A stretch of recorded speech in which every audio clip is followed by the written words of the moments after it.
Apparently, a witness says that she was a part of a robbery at her bank. She can't do jail. Next Wednesday. I have a cousin, but her favors are kind of expensive. When the threats are mounting. I'd appreciate it if you respect the boundaries. It wouldn't be wise to threaten me. I feel a little nervous. You ain't the only one. It's time. I had you all wrong. Excuse me? I thought you were into a certain quality of men. To bring out the big guns. This is my cousin. Hi, I'm Matt. Yo, what's good, everybody, and thank you for tuning in to another Tyler Perry's trailer review / breakdown of season 5, episode 5, entitled "It's All About Who You Know." If this is your first time coming to my channel, welcome. If you are a returning family member, you already know what it is and what it always will be. The synopsis for episode 5 is Karen confronts Zac and Aaron with her true feelings once and for all with Lisa's help. Fatima introduces Andi to her cousin in the hopes she can be instrumental with helping Sabrina. So we see Andi, and she is seeking help concerning Sabrina, and it appears that she was given a witness's account of the robbery, which I had to go back and watch the episode that the robbery took place, because I'm like, who was a witness? Because Alphabet and his goons made sure that there was no one else in that bank other than Maurice and Sabrina. So I'm like, this got to be Alphabet's ass, because no one else was in the bank at the time who was an employee. So I'm like, you know what?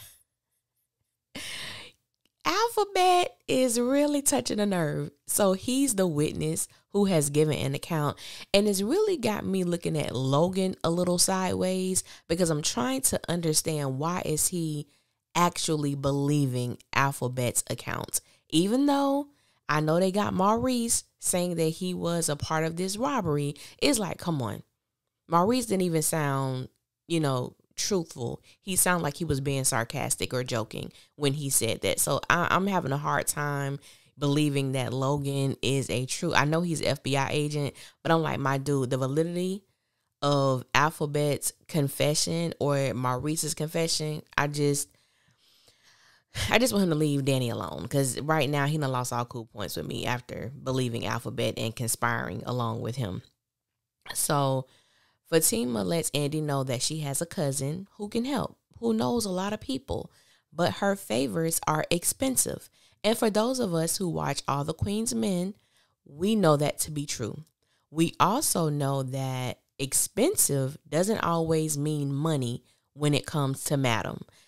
All I know is that Andi better be sure that she is able and capable of repaying her debt to Madam whenever Madam chooses for her to be ready to. That's all I'm going to say. Because getting in the bed with Madam, that may be a messy bed that Andi might not want to lay in.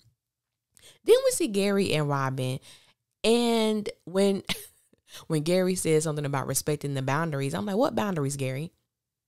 What boundaries? Andi and Gary have no boundaries in whatever it is that they're doing with one another. I'm not going to call it a relationship, but whatever their situationship is, it's all over the damn place. But this is what I call a huge overstep. And this is also what happens when people confuse a sexual encounter to mean something more. At times, sex is just sex.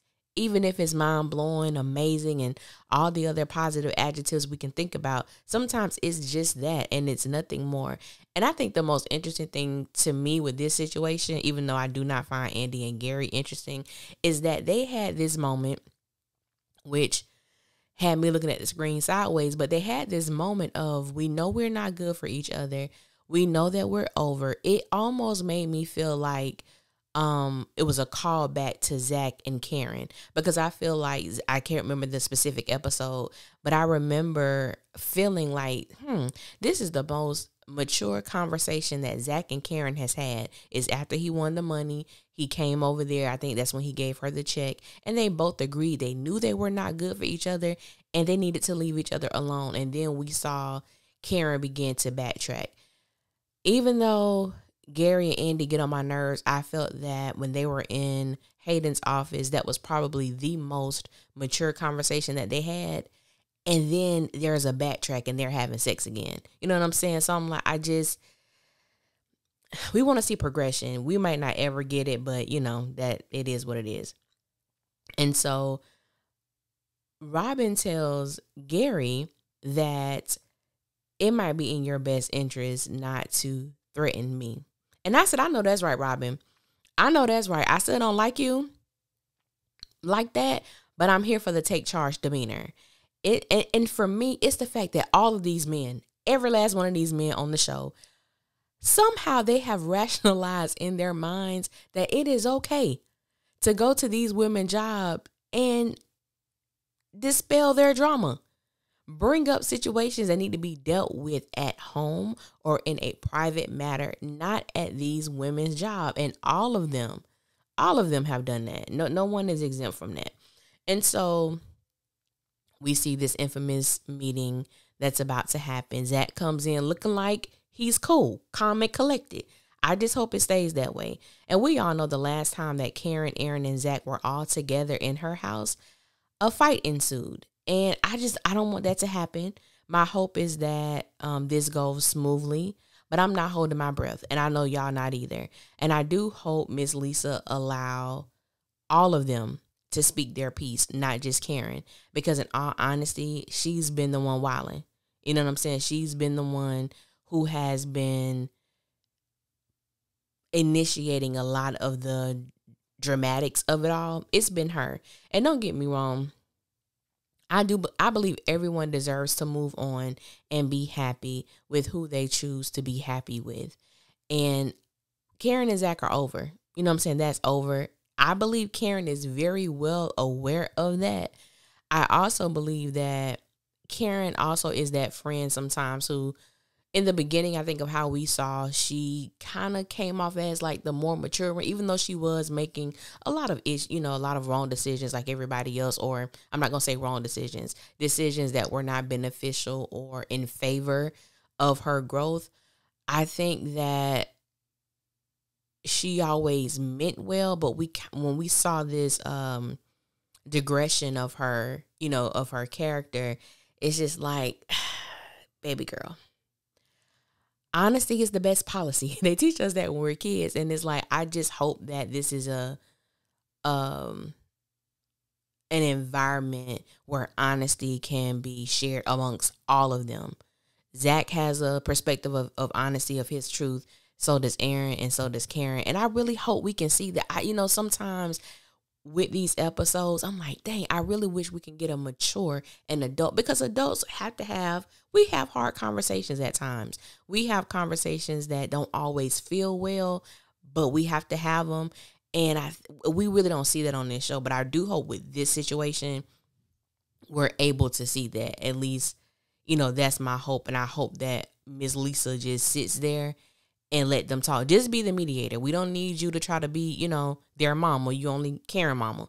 But I hope we're just able to see her, truly look at this from all perspectives without being biased, because Karen is her daughter. Excuse me.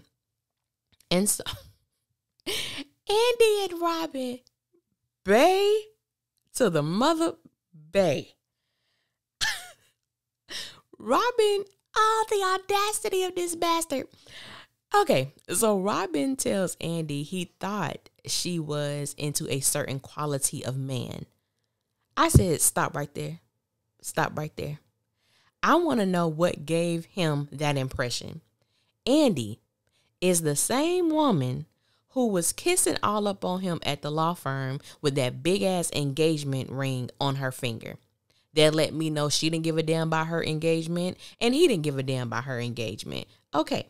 This is the same woman who had a threesome with him and some random ass woman in a hotel room. Just completely random. The little bit that Robin knows about Andi does not display a woman that has great taste in men. It shows a woman who has insecurities. It shows a woman who really doesn't value herself. And I'm thinking, Robin, you thinking a little too highly of yourself, bruh. Now, I'm not saying that Andi is in the wrong for wanting to be sexually liberated. I'm all here for that. If that's, the way that she chooses to live her life, I'm not judging her on that. But what I'm saying is, I think you thought you liked a certain caliber of man. Like who? Like you? Like you, Robin? You ain't the best thing. You around here having sex with your subordinates. And I definitely don't believe that Andi is the first or the only one. You in here having threesomes with random people in hotel rooms. And then for him to make that assessment to Andi, I'm like, but what kind of man are you and what kind of women are you into? Because we found out, I forget what episode it was, but the random girl that Andi had sex with in that threesome, this is also a woman that Gary has had sex with. So I'm like, Robin, I'm gonna need you to come off that high horse of yours, my good sir, because you're not who you think you are. You know what I'm saying?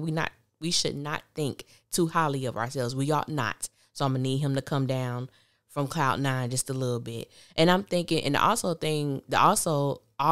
the thing about Robin that disturbs me is that for him to be over this law firm, I believe he is well aware of Andi's reputation. So you went there thinking that you could get it too because you know other people who done got it. So I'm like, let's not go there, sir. Let's not go there. So last but not least, we see Madam and Andi at Fatima and Zac's house. As ruthless as Madam is, I love her. I love her.